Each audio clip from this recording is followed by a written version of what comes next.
ملګرو عمر جمشید یم. نن درته یو داسې لیډر متعلق اهمې خبرې کوم چې په ټولې دنیا کې یو مقبول لیډر دی، یو داسې لیډر چې هغه نوم عمران خان دی. عمران خان په 25 نومبر 1952 کې په لاهور کې پیدا شوی و. عمران خان د پښتنو مشهوري قبیلې نیازي سره تعلق ساتي.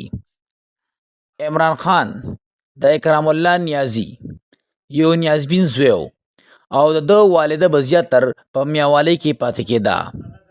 د عمران خان مورکۍ د پښتنو قبیلې سره تعلق ساتلو. په ځوانۍ کې عمران خان ډیر خوش طبیعته او شرمیله انسان و. عمران خان ابتدایي تعلیم د لاهور نه حاصل کړی و. اعلی تعلیم دپاره برطانیې ته لاړو. په 1974 کې عمران خان د اوکسفورډ یونیورسټۍ د کرکټ ټیم کپتان جوړ کړی شو. د کرکټ په دنیا کې عمران خان ځان ته یو غټ نوم جوړ کړی و.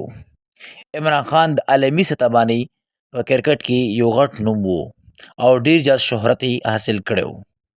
د عمران خان په قیادت کې پاکستان د 1992 ورلډ کپ هم ګټلی و. عمران خان د کرکټ د ریټایرمنټ نه بعد عمران خان په سماجی کارونو کې حصہ واغسته او د خپلې مورکۍ شوکت خانم هغې په نوم یې د کینسر هسپتال بنیاد کېښودو. دا په پاکستان کې د ټولو نه لومړی د کینسر هسپتال و چې ټولې دنیا نه ورته 25 میلیون ډالرز چانده وکړی شوه او دا هسپتال یې تعمیر کو. د دې هسپتال لپاره ځمکه میا محمد نواز شریف ورکړې وه. په 27 اپریل 2008 کې عمران خان په ضلع میاوالی کې نمل یونیورسټي هم جوړه کړه. د دې نه علاوه عمران خان ځان ته یو فلاحي تنظیم هم شته چې د عمران خان فلاحي تنظیم په نوم مشهور دی. دا فلاحي تنظیم په ټول پاکستان کې د غریبانو امداد کوي. په 1995 کې عمران خان د مرحوم برطانوي اربپتی جیم ګولډ سمیت هغه لور سره واده وکړو چې د هغې نوم جمایما ګولډ سمیت و. جمایما ګولډ سمیت د واده نه مخکې اسلام قبول کړی و او دې اسلامي نوم جمایما خان دی.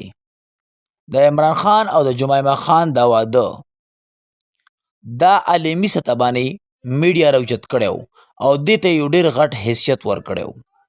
عمران خان د جمایما خان سره ډېر ښه زندگی تېرېده خو بدقسمتۍ سره په 22 جون 2004 کې عمران خان جمایما خان ته طلاق ورکړو او په 8 جنوري 2015 باندې عمران خان برطانیې او د پاکستان صحافي ریحان خان سره واده وکړو.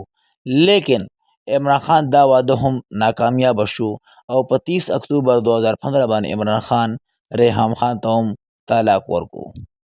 د 2017 په آخر کې او د 2018 په شروعات کې دا خبرې په گردش کې شوې چې عمران خان د بشرا بیبي سره واده وکړو خو لیکن د دې تصدیق 8 فروری 2018 باندې پی ټی آی والا وکړو چې او بالکل عمران خان د بشرا بیبي سره واده کړی دی. د کرکټ په دوران کې څو ځله عمران خان ته د سیاسي عهدو پیشکش شوی دی خو لیکن عمران خان ټوکراو کړی دی، یعنی عمران خان انکار کړی دی. په 1987 کې صدر پاکستان ضیاء الحق صاحب عمران خان ته په مسلم لیگ نون کې او د سیاسي عہدې پیشکش وکړو خو عمران خان انکار وکړو. دې نه علاوه نواز شریف هم عمران خان ته په مسلم لیگ نون کې د شمولیت پیشکش کړی خو لیکن عمران خان انکار کړی. دې نه علاوه نور هم سیاسي کسانو عمران خان ته د عہدو پیشکش کړی خو لیکن عمران خان قبول نکړو. په 25 اپریل 1996 کې عمران خان د پاکستان تحریک انصاف بنیاد کېښودو او په سیاست کې لومړنی قدم کېښودو. په لومړنۍ کې د عمران خان سپورټ هیڅ چا ونه کو خو بعد کې په پاکستان کې یو مقبول لیډر وګرځېدو او په الیکشن 2018 کې عمران خان پرایم منسٹر آف پاکستان جوړ کړی شو. یعنی په 17 اگست 2018 باندې عمران خان د پاکستان 22 وزیر اعظم منتخب شو. ملګرو اوس عمران خان په جیل کې دی.